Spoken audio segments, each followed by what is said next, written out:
Snow fell heavy that night, blotting out the horizon and turning the town into a white, trembling silence. The streets were deserted, shops shuttered, lights dim. Wind cut through the air like shards of broken glass, rattling loose shutters, tearing at the telephone wires until they hummed like warning bells. On the far end of a forgotten lane, a modest wooden house stood against the storm, its roof groaning under the weight of snow. Inside, a single fire burned low, casting a fragile circle of warmth. Evelyn Harper sat close to it, her thin shawl wrapped tightly around her shoulders. The fabric was old, patched more times than she cared to count, but it carried the faint smell of lavender from summers long gone. Her eyes, deep and hollow from years of loss, fixed on the dancing flames.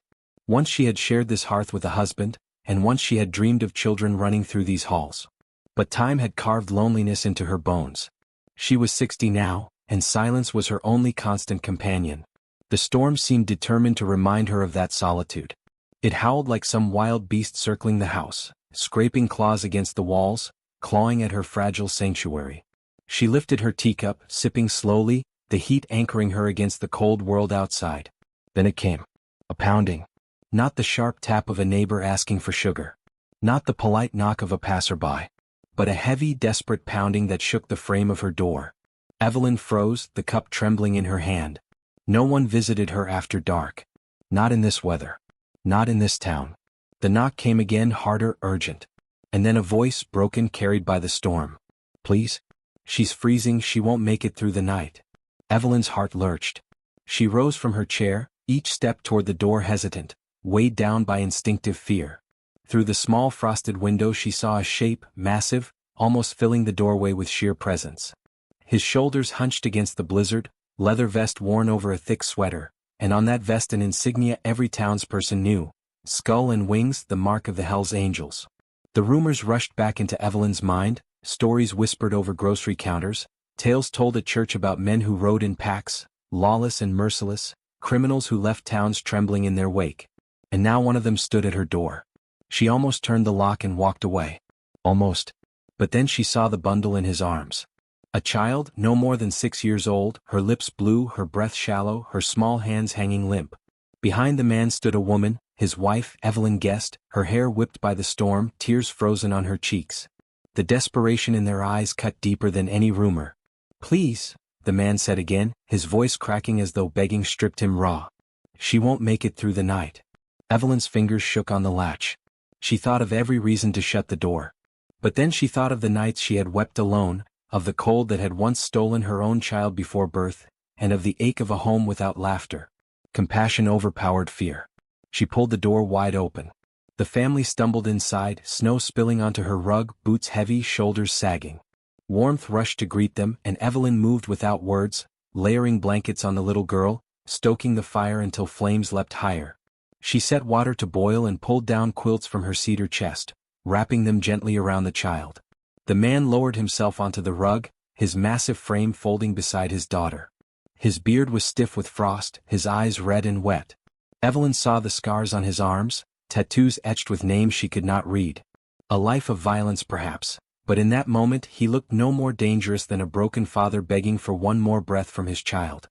Evelyn knelt by the girl, rubbing her tiny hands between her own.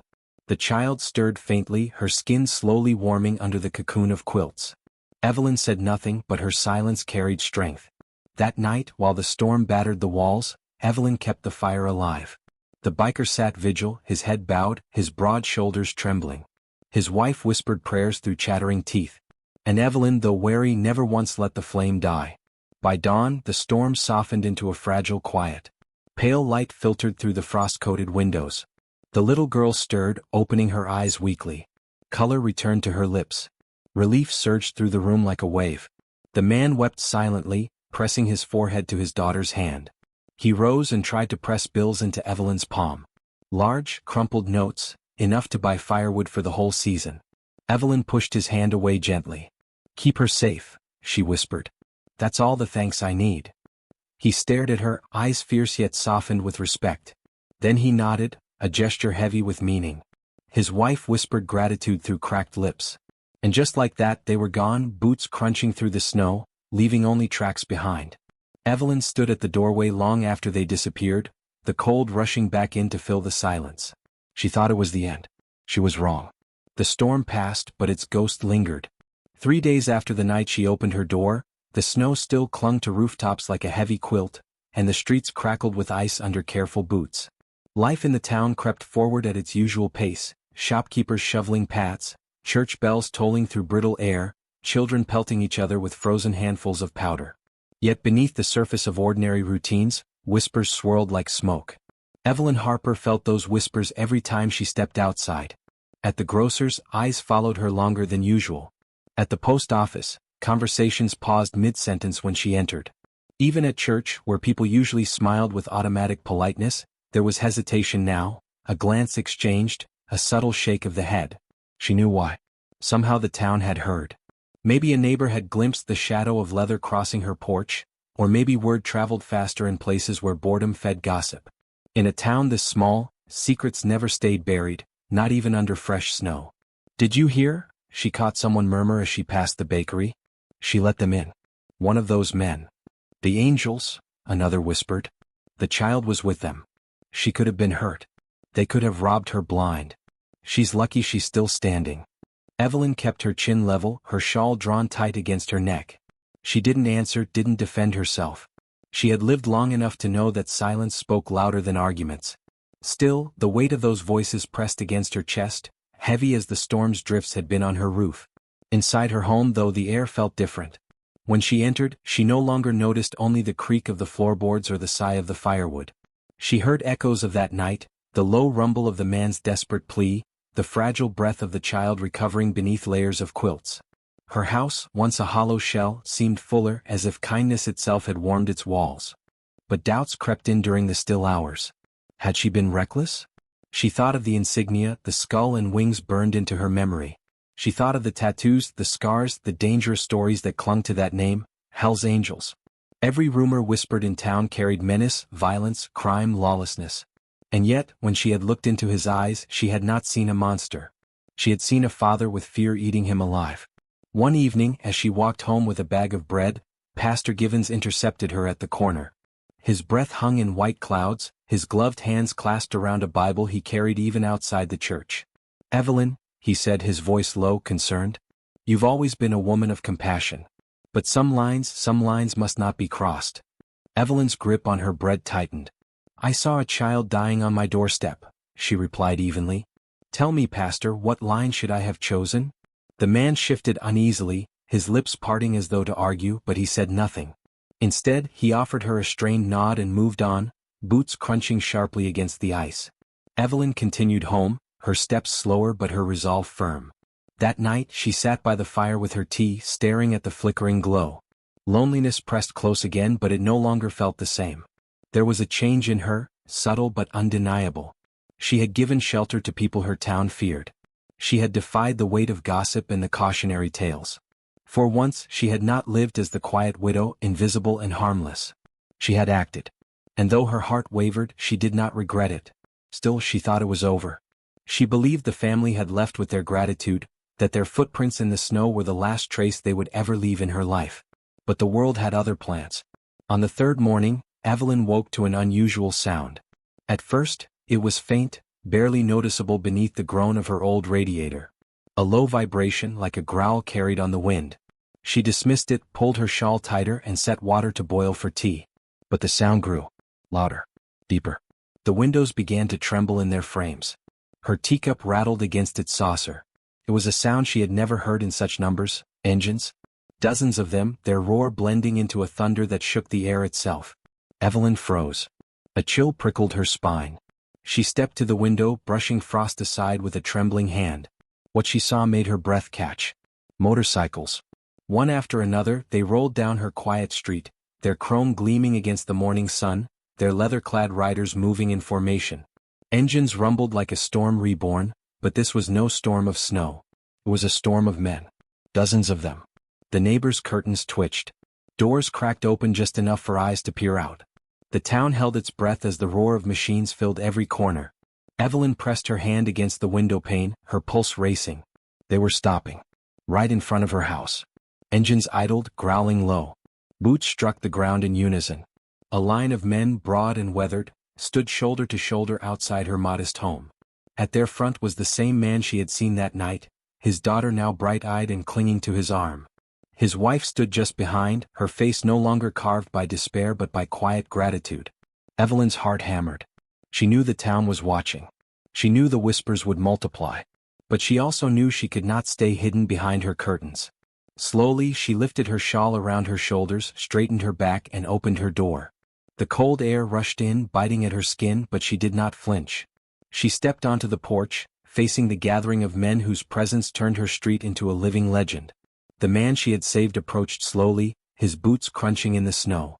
The roar of engines lowered into silence, as though the machines themselves held their breath. The world narrowed to the space between Evelyn Harper and the man she had once feared. He stopped before her, towering yet reverent. In his arms, his little girl clutched a small object. He held it out to Evelyn, his voice steady but soft. "You gave us a night we could not survive alone. My brothers and I, we don't forget." He placed the object in her trembling hands. It was a small wooden box, plain but polished, the kind that carried weight beyond its size.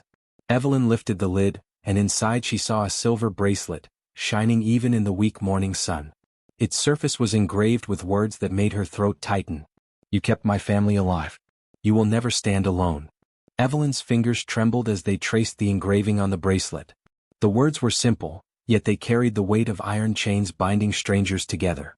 She looked up at the man, his face weathered by a life most people in her town would never understand, and for the first time she saw no menace in him. Only gratitude, raw and unshakable. The engines behind him rumbled in low harmony, dozens of bikes gleaming in the pale sun, their riders lined like soldiers in formation. The cold air carried the smell of leather, fuel and steel. Neighbors clutched curtains tighter, eyes wide with disbelief. The man raised his hand. Instantly silence fell. One by one, every biker removed his cap, holding it over his chest. Heads bowed. The sound of engines dimmed to nothing, replaced by a stillness so heavy it pressed against the ribs of everyone watching. Evelyn stood motionless on her porch, the box in her hands, the bracelet catching the light. It was not a gesture of intimidation. It was respect. Pure, solemn, unwavering respect. She had lived through years of loneliness, where no one knocked on her door, where kindness seemed to echo back only in silence. Now before her, a legion of men most feared had turned her street into a cathedral of reverence. The little girl, bright-eyed and alive, leaned toward Evelyn, her voice small but clear. "Thank you for keeping me warm." The child's words cracked something open inside Evelyn. Her eyes blurred. The world tilted, and for a moment she had to grip the porch rail to steady herself. She had once thought her life story had already been written. Widowhood, isolation, fading into quiet obscurity. But this act, this single choice to open her door, had rewritten the ending. The man straightened, his gaze sweeping over her modest home, the frost on its windows, the shawl draped around her thin shoulders. Then he turned to his brothers. His voice carried like thunder. "She will never stand alone."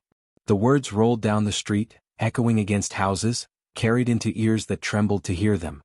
Every biker repeated the motion, placing their caps back on, then striking a fist to their chest in unison. The sound cracked like a drumbeat, reverberating through the frozen air. Neighbors gasped. Some ducked back behind curtains. Others stared with a mix of awe and unease. These were men the town had only spoken of in fear, men whose reputations were built on tales of violence. Yet here they were, kneeling their pride before an old woman with nothing but kindness in her hands. Evelyn wanted to speak, but words stuck in her throat. Instead, she raised the bracelet, holding it to her chest as though it were armor. A warmth spread through her, one stronger than any fire could give. For a moment, it seemed as though time itself paused. The engines no longer roared.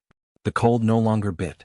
The town, for all its suspicion and gossip, could no longer deny what it saw. Kindness had bent the unbendable. When the silence lifted, the men stepped back. They did not speak further, nor did they demand recognition. They mounted their bikes with calm precision, the sound of boots and metal echoing softly. Engines came alive once more, not in violence but in rhythm, a steady pulse like a heartbeat. The man lingered a final moment, his daughter clutching his arm. He met Evelyn's gaze. "If ever the world turns against you, remember this day. You have a family now." Then he climbed onto his bike. The engines rose together, not chaotic but controlled, like an orchestra playing in thunder. And then they were gone, rolling down the street in perfect formation, vanishing into the horizon. The silence they left behind was heavier than their presence. Evelyn stood on her porch, the bracelet glinting in her hand, her heart pounding. Behind her, curtains fluttered shut. Across the road, Mrs. Green, who had never spoken more than a cold greeting in years, stared openly, her mouth hanging as though she'd seen a miracle. Children who had gathered behind their parents' legs whispered loudly enough for Evelyn to hear. They bowed to her. That night, Evelyn sat by her fire, the bracelet resting on the table. She ran her fingers over the engraving until the letters imprinted themselves into her skin. For the first time in years, she did not sip tea alone with grief as her shadow. Instead, she felt the weight of unseen company. Outside her walls, the town's judgment was shifting. Slowly, uncertainly, but shifting all the same. Word spread faster than the storm's winds. By evening, everyone knew. They spoke of it at the diner, at the bar, at church. Dozens of them, someone whispered. Right on her street. And they treated her like a queen. Some voices carried awe. Others carried suspicion. But all agreed, nothing like it had ever happened in their town. Evelyn herself did not speak of it. She returned to her quiet routine, tending her fire, mending her shawl, walking to the market. But she walked differently now. Straighter. Her chin higher. And the whispers, though still present, no longer weighed her down. Because she knew something the town did not yet understand. Those men had given her more than a bracelet. They had given her a shield. And in that shield she found not only protection but purpose. The woman who had once lived unseen now carried a presence impossible to ignore. But the true test of that presence had not yet arrived. For kindness, once given, does not end with the act itself. It grows. It spreads. And soon, Evelyn's town would learn that the night she opened her door had only been the beginning. In the days that followed, the town buzzed like a hive disturbed. People spoke of little else. Some called it madness, others called it a miracle. But all agreed on one thing. Evelyn Harper's name had been forever bound to the day the bikers came. At the diner, old Mr. Clarkson shook his head over coffee. Hell's angels, he muttered as though the words were poison. They don't bow to anyone. And yet, they bowed to her. Across the counter, the waitress leaned in, eyes wide. She saved that little girl. Everyone saw it. Maybe they're not as heartless as we thought. Whispers turned into debates. Debates turned into stories. And stories, as they always do, grew larger in the telling. Some swore the bikers had knelt on both knees. Others claimed they'd left behind gifts of gold. A few even whispered that Evelyn had some secret tie to them, that she was untouchable because of it. Evelyn heard the rumors, but she did not answer them. She simply lived, her steps measured and calm. Each morning she wore the bracelet, its silver gleam catching the light as though reminding her of a promise written not only in metal but in flesh and memory. For Evelyn, the change was not in the gossip. It was in the air she breathed, the way her loneliness no longer clung to her like a shroud. When she walked through the market, people looked at her differently, not with pity, but with something resembling respect. Some even nodded, as if unsure what gesture could meet the enormity of what she had done. But it was not until weeks later that she truly understood the depth of the vow. You will never stand alone. It happened on a gray afternoon, when the sky threatened rain instead of snow. Evelyn was walking back from the grocer's, her bag filled with bread, onions, and a jar of honey she had indulged in after weeks of frugality. She passed the alley near the butcher's shop when she heard raised voices. 3 young men, unfamiliar to her, stood there, their postures sharp, their words sharper. They had the restless air of drifters, men who carried trouble with them like a second skin. One of them sneered as she passed. "Old woman," he said, stepping into her path. "What's in the bag?" Evelyn's heart stuttered. For years she had lived quietly, never crossing paths with such danger. Her instinct screamed to step back, to yield, to vanish into the safety of her home. But she remembered the bracelet at her wrist. She lifted her chin. "Groceries," she said, steady but firm. The man laughed, reaching as though to snatch the bag. But before his hand could close around it, the distant growl of engines filled the air. It was not one engine. It was many. The young men stiffened, glancing toward the sound. Around the corner rolled 3 motorcycles, chrome flashing, leather vests gleaming. The riders dismounted in fluid, practiced motion, boots striking the ground like thunder. They didn't shout. They didn't threaten. They simply stood, their presence heavier than any weapon. The drifters froze. One cursed under his breath. Then, without another word, they scattered into the street and vanished. The bikers turned to Evelyn. One of them, a tall man with gray threaded through his beard, gave a respectful nod. "Ma'am," he said quietly, tipping his cap. Then he mounted his bike again. Within moments, the engines faded into the distance, leaving only the echo of protection. Evelyn stood frozen, her breath shaky, the bag clutched to her chest. It had happened so quickly, like the unfolding of a prophecy. She had not called them. She had not asked. And yet they had come. For the first time in her long, lonely life, she felt the full force of those words engraved in silver. You will never stand alone. The seasons turned. Snow gave way to rain and rain to blossoms. Evelyn's life, once quiet to the point of invisibility, became something else entirely. Children who once avoided her porch now lingered by her gate, daring each other to ask questions about the day the bikers bowed. Young mothers came shyly to her door with loaves of bread or jars of jam, their eyes filled with curiosity and admiration. Even Pastor Givens, who had once cautioned her, now visited with a softened expression, speaking less of lines and more of forgiveness. And through it all, Evelyn remained herself, gentle, quiet, steady. But now, when she sat by her fire at night, she did not sip tea in emptiness. She sipped it in remembrance of a night when kindness had rewritten everything. The bikers came again, not with the thunder of dozens but in smaller numbers. Sometimes one or two would stop by, leaving wood for her stove or fixing the loose hinge on her gate. They never asked for thanks. They only tipped their caps, their respect wordless but unmistakable. One summer evening, as the sun dipped low and painted the sky in streaks of gold, the man she had once feared, the father of the child, returned. His daughter, now rosy-cheeked and healthy, ran ahead to hand Evelyn a bouquet of wildflowers. She wanted to bring these, he said, his voice steady. Evelyn took them, her throat tightening. She looked at the girl, then at the man, and for the first time she smiled without hesitation. Tell her, Evelyn said softly, that flowers last only a week, but kindness lasts forever. The man bowed his head. And in his silence, Evelyn knew he understood. Years later, long after many winters had passed, people still spoke of the night the storm raged and an old widow opened her door. They spoke of the morning when dozens of bikers filled a street and bent their pride before a woman most had ignored. Some told it as a cautionary tale, of how one act can ripple far beyond its moment. Others told it as a miracle, proof that even the hardest hearts could bend before kindness. But for Evelyn, it was neither caution nor miracle. It was simply truth. That night she had chosen compassion over fear. And in doing so, she had discovered the quiet strength that had always lived within her. Strength strong enough to turn strangers into protectors, fear into reverence, loneliness into belonging. And so, on the last evening of her life, when the fire burned low and the night was still, Evelyn Harper whispered the words she had once spoken long ago. Kindness is never weakness. It is the bravest thing you can give. And the town, and the men who once rode in thunder, carried that truth like an oath, long after her voice had gone silent.